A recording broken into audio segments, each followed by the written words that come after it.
warahmatullahi wabarakatuh. Perkenalkan, nama saya Mustika dengan NIM 21053-162. Saya dari jurusan Pendidikan Ekonomi Universitas Negeri Padang. Oke nih, di sini saya akan menjelaskan materi mengenai bank umum dan bank digital. Simak terus ya. Apa kabarnya nih teman-teman semua? Sudah siap belajar dong? Sudah siap dong pastinya ya kan? Nah, materi yang akan kita bahas kali ini yaitu mengenai bank umum dan bank digital. Nah, sebelum kita masuk ke materi, apa sih itu bank? Ayo teman-teman ingat lagi nih pengertian bank. Bank adalah lembaga perbankan yang menghimpun dana dari masyarakat dan menyalurkannya kembali dalam bentuk pinjaman atau kredit. Nah, dengan berkembangnya teknologi nih teman-teman, ada perkembangan juga nih dalam bank. Yang dulunya mungkin kita harus mengantri panjang, panas ya kan? Nah, sekarang ada namanya bank digital. Sebelum kita masuk ke bank digital, kita bahas satu persatu yuk perbedaan dari bank umum dan bank digital. Perbedaan yang pertama dari bank umum dan bank digital adalah berdasarkan wujudnya. Nah, bank umum ini biasanya dia memiliki kantor pusat, kantor cabang, ataupun kantor pembantu di setiap daerahnya. Namun berbeda dengan bank digital. Bank digital hanya mempunyai kantor pusat di wilayah tertentu yang digunakan untuk mengawasi operasional bank digital tersebut. Yang kedua itu berdasarkan proses pengurusannya. Nah teman-teman, bank umum untuk proses pengurusannya sendiri itu biasanya kita langsung datang ke bank tersebut. Nah sedangkan bank digital itu hanya melalui media elektronik dan juga menggunakan jaringan internet.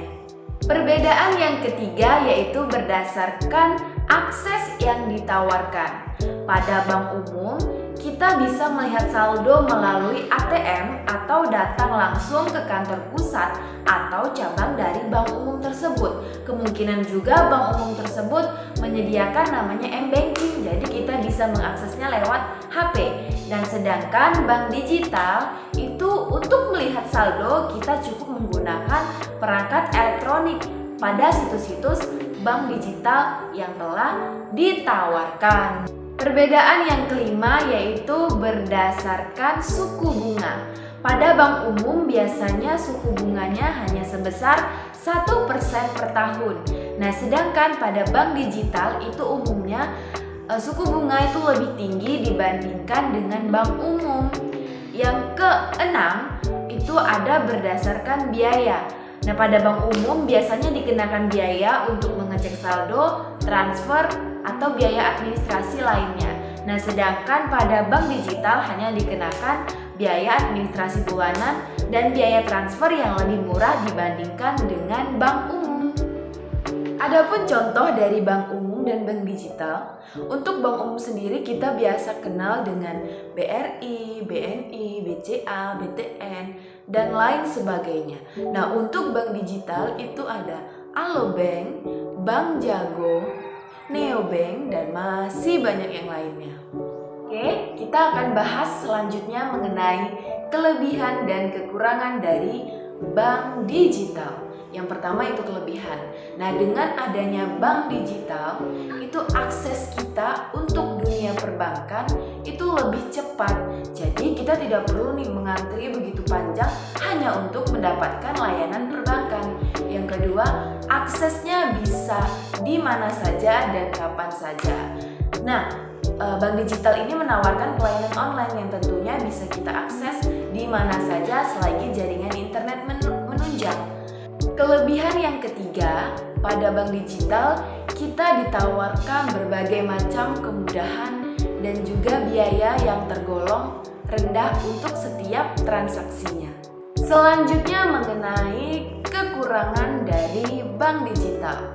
Nah, dengan berbagai macam akses yang ditawarkan dan kemudahan, itu membuat kita jadi terlena dan terhitung boros dalam menggunakan uang. Yang kedua itu, jika benar-benar tidak ada jaringan internet, maka tidak bisa juga akses menuju ke bank digital. Yang ketiga, walaupun bank digital sudah dilengkapi dengan sistem keamanan, namun juga bisa terjadi namanya pembobolan akun, di mana data pribadi kita bisa jadi dicuri oleh pihak-pihak yang tidak bertanggung jawab. Materi selanjutnya yang akan kita bahas yaitu mengenai kelebihan dan kekurangan dari bank umum. Yang pertama kita bahas mengenai kelebihan terlebih dahulu. Nah, bank umum, kita tentunya sudah sangat familiar sekali dengan namanya bank umum. Bank umum menawarkan berbagai macam fasilitas perbankan, mulai dari buku tabungan, ATM, clearing, inkaso, dan masih banyak yang lainnya, yang tentunya memberikan kemudahan bagi para nasabahnya. Namun, bank umum juga memiliki kekurangan, di mana biaya administrasi pada bank umum itu tergolong lumayan tinggi dibandingkan dengan bank digital. Sekian materi saya mengenai bank umum dan bank digital. Semoga bermanfaat. Bye-bye.